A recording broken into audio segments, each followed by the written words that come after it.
जब कभी हमने पढ़ने की कोशिश की, चाहे वो स्कूल की किताबों में मौजूद हो, चाहे वो विश्वविद्यालयों के सिलेबस में मौजूद हो, या फिर अलग अलग जगहों पर मौजूद हो, वहां मैंने एक चीज पाई कि आदिवासी वहां से गायब था।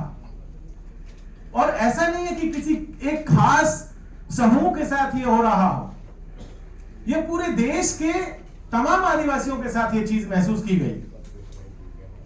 जहां कहीं भी दर्ज था, उसे ऐसा भी हिस्सा नहीं था कि किसी हाशिए पर वो मिल जाए, वो हाशिए से भी बाहर पर कहीं पर था। और ये कहकर के उसे खारिज करने की कोशिश हुई कि ये पूरा का पूरा समाज जो है, इसके पास कोई लिखित एविडेंस नहीं है, कोई लिखित सबूत नहीं है, इसके पास अपनी कोई परंपरा नहीं है।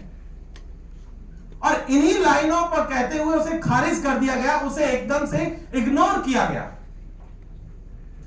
मैंने 15 अगस्त के नारे देखे, सुने, मैंने 26 जनवरी पे लगने वाले नारों को भी सुना, और मैंने महसूस किया कि उन नारों में भी हमारे जो पुरखे हैं उनका कोई वजूद नहीं है। उसके साथ साथ कुछ किताबें पिछले सालों में आई, बहुत पॉपुलर हुई। उन किताबों के टाइटल्स कुछ ऐसे थे कि आधुनिक राष्ट्र निर्माता, makers of modern India, incarnations. एक किताब है इनकारनेशंस, सुनील खिल्लानी साहब ने लिखी, बहुत अच्छी किताब है। महात्मा तथागत बुद्ध से लेकर के धीरू भाई अंबानी तक का उसमें जिक्र है, लेकिन उसमें आदिवासी नहीं है। मेकर्स ऑफ मॉडर्न इंडिया लिखी गई, रामचंद्र गुहा साहब की किताब है, बहुत अच्छी किताब है, लेकिन आदिवासी उसमें भी नहीं है। उन्होंने आदिवासियों की जगह एक यूरोपियन व्यक्ति को जगह दी, बैरियर एल्विन साहब को, क्योंकि उनका काम था उस इलाकों में। लेकिन उन्हें कोई एक आदिवासी नहीं मिला जिसे वो अपनी किताब में जगह दे सके। और ये ऐसा नहीं था कि ये पहली बार ऐसा हो रहा था। इतिहास लिखने की जिन लोगों के ऊपर जिम्मेदारियां थी, उन लोगों ने भी वो काम ईमानदारी से नहीं किया। जिसके पास भी ये जिम्मेदारियां थी, उन्होंने या तो किसी खास व्यक्ति के इर्द गिर्द इतिहास लिखने की कोशिश की, या किसी खास विचारधारा को ध्यान में रखकर के इतिहास लिखने की कोशिश की, लेकिन उन सब में आदिवासी वहां पर नदारद था। और इसीलिए मुझे लगा कि मुझे अपने पुरखों की विरासत को दर्ज करना चाहिए, क्योंकि अगर मैं नहीं लिखूंगा तो और कौन है जो लिखेगा। नाइजीरियन साहित्यकार हैं चिनुआ अचेबे साहब। 1994 में एक पेरिस रिव्यू करके एक पत्रिका आती थी, उसको इंटरव्यू देते हुए अपनी एक बात कहते हैं। वो कहते हैं कि जब तक शेरों के अपने इतिहासकार नहीं होंगे, तब तक शिकार के इतिहास में किसी दूसरे की वीर गाथाएं गाई जाती रहेंगी। आदिवासी समाज के जब तक खुद के अपने इतिहासकार नहीं होंगे, तब तक कोई और ही उनके बारे में उनकी गाथाएं गाता रहेगा और अपने अपने तरीके से गाता रहेगा। इतिहास को लिखने का एक तरीका यह भी सामने आया कि उन्होंने हमें जिस तरीके से दर्ज किया, उस दर्ज करने में भी एक चीज देखने को मिली, और वो ये थी कि भाई उन्होंने हमारा इंटरप्रिटेशन ही गलत कर दिया। पिछले दिनों बहुत सारी डिबेट चल रही थी, उसमें हमारे मध्य प्रदेश और राजस्थान और गुजरात के बॉर्डर पर एक समुदाय है भिलाला, भील समाज का ही एक हिस्सा है। किसी इतिहासकार ने एक डिबेट में लिख दिया कि ये तो जो है भील और राजपूतों के संसर्ग से पैदा हुआ है, और पिछले एक हफ्ते से एफआईआर पर एफआईआर उस लेखक के ऊपर होती जा रही है। यह पहली बार है जब किसी ने अपना असर्शन दर्ज कराया है। यह पहली बार है जब उन बच्चों को पता चला कि उनके बारे में क्या लिखा जा रहा है, और जो उल्टा सीधा लिखा गया। इवन स्थितियां यह आ गई कि आदिवासी नायकों को गैर आदिवासियों ने क्लेम करना शुरू कर दिया। राणा पुंजा भील को राजपूत बता दिया गया। वीर नारायण सिंह छत्तीसगढ़ के जो पहले आंदोलनकारी हैं, गौड़ समाज से आते हैं, मिंजवार समाज से आते हैं, उन्हें राजपूत बता दिया गया। महारानी दुर्गावती को राजपूत बता दिया गया। ऐसे बहुत सारे नायक हैं जिनके ऊपर किसी दूसरे ने अपना क्लेम कर लिया। किसी के नाम के आगे अगर ठाकुर लिखा हुआ था, सबने मान लिया कि ये तो राजपूत ही है। कोई अगर राजा है तो इन्हीं मान लिया गया कि ये तो राजपूत ही होगा। जबकि इस देश में आजादी के समय तक आदिवासियों के अपने राज्य रहे हैं, आदिवासियों की अपनी रूलिंग फैमिलीज रही हैं, लेकिन एकदम से इतिहास को जिस तरीके से तोड़ और मरोड़ करके पेश किया गया, एक और लाइन चली है। पिछले सालों में इतिहास को नए सिरे से संग लिखने की कोशिश कर रहा है। आरएसएस के लोग लगातार इस काम में बखूबी आगे बढ़ रहे हैं। उन्होंने बिरसा मुंडा को लेकर के एक नई मुहिम छेड़ी हुई है। बिरसा मुंडा का जो पूरा का पूरा धर्म का जो आइडिया था, उसे बिरसाइत कहा गया। आरएसएस ने उसे वैष्णव कह दिया। इसी तरीके से आदिवासियों की जो नाग परंपरा थी, आदिवासियों में गौड़ों में जो बड़ा बूढ़ा देव की पूजा है, सिंह बोंगा की जो पूजा है, उसे सीधा शिव से जोड़ दिया गया। तो लगातार आदिवासी इतिहास के साथ आदिवासी संस्कृति को जिस तरीके से तोड़ करके मरोड़ करके अलग अलग परिदृश्य में पेश किया जा रहा है, इसलिए इस तरीके की किताबों को लिखी जाने की जरूरत है। शायद ये किताब आज से 70 साल पहले ही लिखी जानी चाहिए थी, क्योंकि राष्ट्र निर्माण की प्रक्रिया जहां पर मैं इस हिस्से को खत्म कर रहा हूं, ये तो तभी आज से लगभग 78 साल पहले ही पूरा हो गया था। लेकिन 78 साल में किसी ने भी यह जहमत नहीं उठाई कि आदिवासियों को भी उनका जो ड्यू शेयर है वो दिया जाए, उनका जो हिस्सा है वो दिया जाए। इतिहास की किताबों में लिखा गया कि मंगल पांडे आजादी का पहला नायक है, 1857 की लड़ाई पहली लड़ाई है।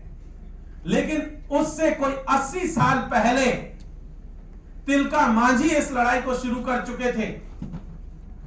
झारखंड और बिहार के हिस्से में भागलपुर और राजमहल और उसका जो हिस्सा है, वहां के पहाड़िया समुदाय के लोग, चुआड़ समुदाय के लोग इस लड़ाई को पहले ही शुरू कर चुके थे।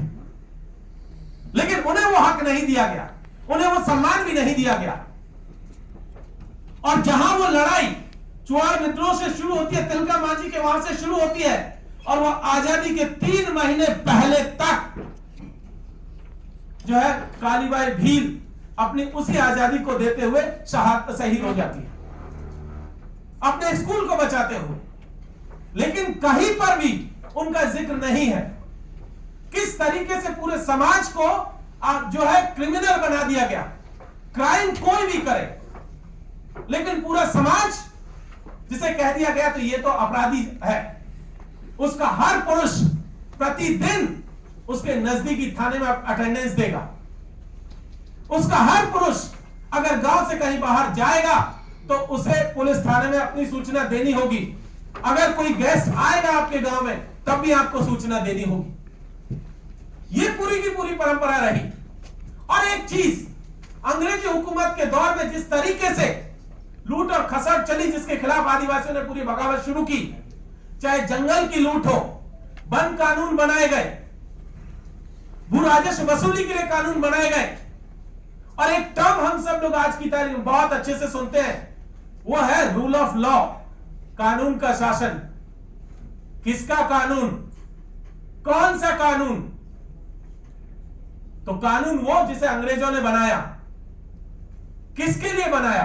अंग्रेजों के लिए बनाया। तो वो जो कानून बना, वही कानून आज तक बदस्तूर जारी है।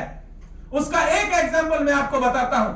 1927 का वन अधिनियम एक बात कहता है कि अगर आदिवासियों को या वन जो फॉरेस्ट एरियाज है उसमें रहने वाले तमाम लोगों को अगर जमीन पर पट्टा क्लेम करना है, जमीन पर मालिकाना हक क्लेम करना है, तो उसे लीगल डॉक्यूमेंट अपने सबमिट करने होंगे।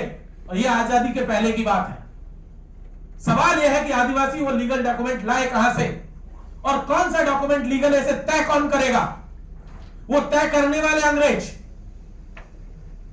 सारा कुछ उन्होंने तय किया, और ये लाइन आज तक हमारे वन कानूनों में मौजूद है।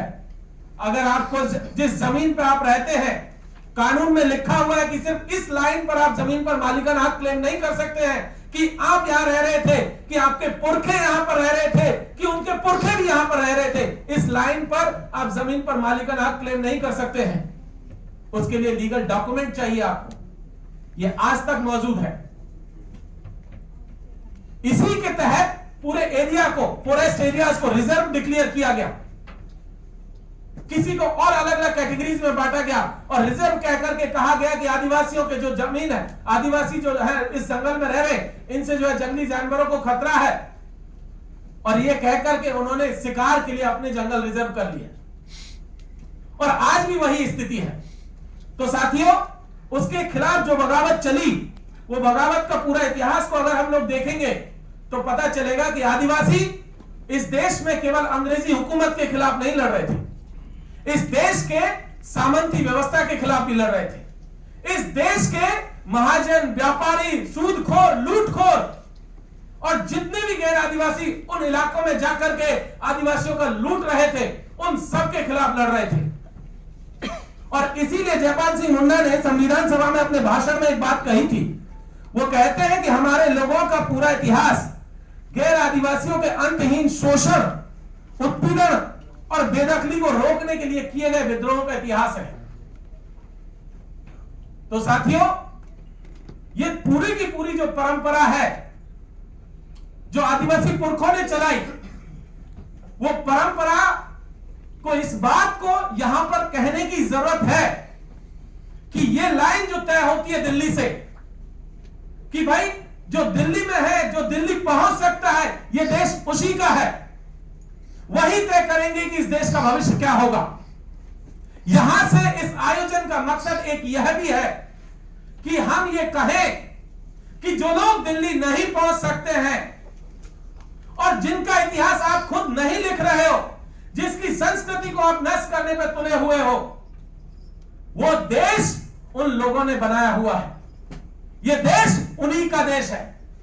सुप्रीम कोर्ट का जजमेंट 2011 का एक बात कहता है, जस्टिस मार्कंडे कार्डू की बेंच ने कहा था कि इस देश के ये जो 8% लोग हैं, यही इस देश के ओरिजिनल लोग हैं, बाकी तमाम 92% लोग यहां से बाहरी लोग हैं। मैं यहां से यह बात कह देना चाह रहा हूं कि हम किसी को बाहर जाने की बात नहीं कर रहे, लेकिन हम यह कह रहे हैं कि हम हाशिए पर नहीं है, हम इस देश के सेंटर में है, बीचों बीच है।